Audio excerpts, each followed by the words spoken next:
Is PayPal's rebrand just hype, or could it be the game changer you didn't see coming? PayPal just dropped a bold new rebrand. This is big for two reasons. First, it's font-driven, which is unusual. Second, PayPal is one of the largest fintech companies. It was the driving force behind the first wave of the fintech revolution. It gave us names like Elon Musk and Peter Thiel. This type of company still has a huge impact, especially in the modern landscape with Stripe, Revolut, and Wise having strong identities. How did we get here? What does this mean for the future of fintech design? When PayPal launched 26 years ago, it was great and innovative. But as time went on, PayPal's design started to feel a bit stuck. Meanwhile, newer fintechs like Stripe, Revolut, and Wise emerged. They pushed the boundaries of what financial tech could look like, making finance feel effortless, sleek, even fun. Time changes, leadership shifts, right? Not here. This isn't just another case of history moving on. You see, PayPal wasn't just a participant in the fintech revolution, it created it. The design patterns, user experiences, even how fintechs communicate today, all trace back to PayPal's decisions decades ago. This huge role makes everything happening at PayPal still incredibly influential, not just in fintech, but across the entire design world as a whole. So, what exactly has PayPal done to shake off that stuck feeling? Let's take a closer look at the redesign itself and why it's more than just a new logo. First up, the new font, PayPal Pro. Designers love it. Fonts can completely transform a brand's identity. PayPal Pro is at the heart of this redesign, but not everyone's impressed. Sean Hollister from The Verge called it boring and generic. He compared it to other safe rebrands like Johnson & Johnson and GoDaddy. But here's the thing. Identity isn't just about flashy logos or vibrant colors. It's about communication. It influences every part of a brand, from interfaces to advertisements, even down to how support agents interact with customers. I'm not a font designer, I just love fonts, like every designer should. If you don't, you probably need to start immediately. But I have a friend who is a font designer in Switzerland. I asked him for a comment. I think it was very interesting work because they didn't actually nothing new. It was very slowly remastered version of typeface Futura, very well known typeface that made 100 years ago in 1927 by Paul Renner, and this was redrawing of this typeface by Lineto. Its original name was Supreme, and Pentagram actually did very short improvements for this typeface to make it specially for PayPal.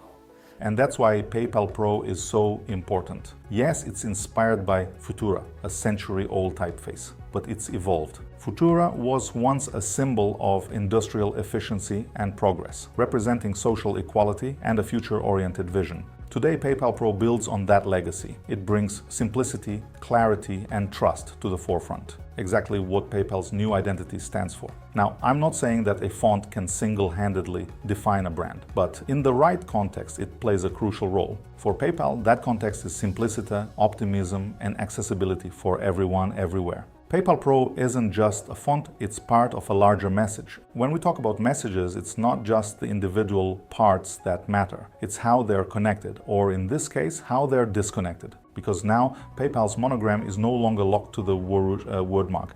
This gives it more flexibility.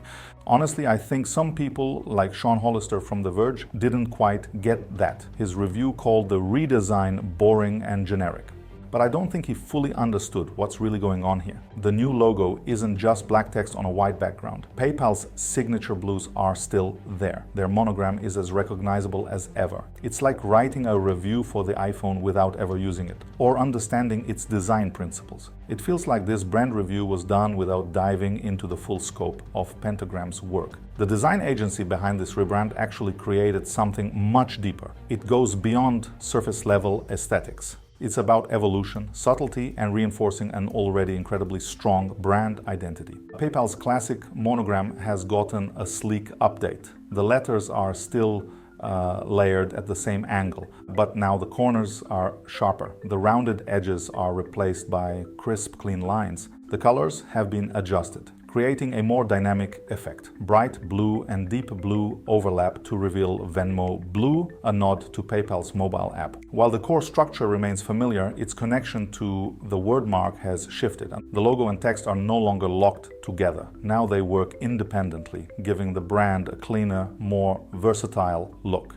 In many ways, this echoes what Wise has already achieved. Their bold new visual language is more vivid and daring. With a few design choices, Wise is a step ahead. But here's the key difference. While Wise focuses on strong graphics and communication, PayPal goes deeper. It's connected to how the brand functions within its interface. To be more specific, it's tied to micro-interactions. These are the subtle details in every interface that define the rules within that system. It shows how we know the boundaries, interactions, and flow of the platform. This is a crucial part of PayPal's rebrand. This concept ties back to our other rebranding review. Perplexity's redesign also focused on micro-interactions. If you look at all these font changes and monogram tweaks, they seem subtle, almost imperceptible upgrades. The monogram is just a bit sharper, the colors are slightly bolder, the focus on micro-interactions is something we see in the basics of UX design. So why am I so excited about this redesign? Because it feels like a full circle moment, a closed loop. PayPal created the fintech niche 26 years ago. As the industry grew, companies like Stripe made huge leaps in UX, then came Revolut and Wise with bold communication designs. Even Apple entered the space, with the Apple Card making waves with its sleek integration. PayPal seemed to be lagging behind, always catching up. But now, on one hand, PayPal hasn't done anything radically new, but in my opinion, this is the most cohesive rebranding in fintech we've seen in a while. It's not the most creative or the boldest, but it's the most complete. It focuses on the essentials, font face and micro interactions. These are the foundations of a seamless experience. PayPal has brought it all together. It's like the first becoming first again, but there's a big but here. I mentioned an Apple Card earlier. If you check out the Apple Card page, you'll notice something interesting. The information there is outdated. There hasn't been a redesign of the app in a while. It lacks new features, but it's presented in Apple's new visual style, with mock-ups of the latest iPhones. And that brings me to the key point I want to make. PayPal has launched a bold new redesign, but they still have an old website. Their redesign starts with a new card and will slowly trickle into other areas. But I'm sure this rollout will take time. As certain areas update, others will lag behind, issues will stack up. This is where PayPal and many other companies differ from Apple. It's not about budgets, well, not just about budgets. It's about behavior and systematization. It's about how design is approached and how it's implemented across the board. This isn't just something that separates companies, it's a philosophy. It shapes how you, as a designer, should approach your work. That's why I truly believe everyone can learn from Apple's design behavior. It's a way of thinking. It can elevate your process, regardless of what industry you're in. If you're interested in diving deeper into this, I highly recommend watching our video, Apple's Hidden Design School. It covers the exact principles that can transform your design approach.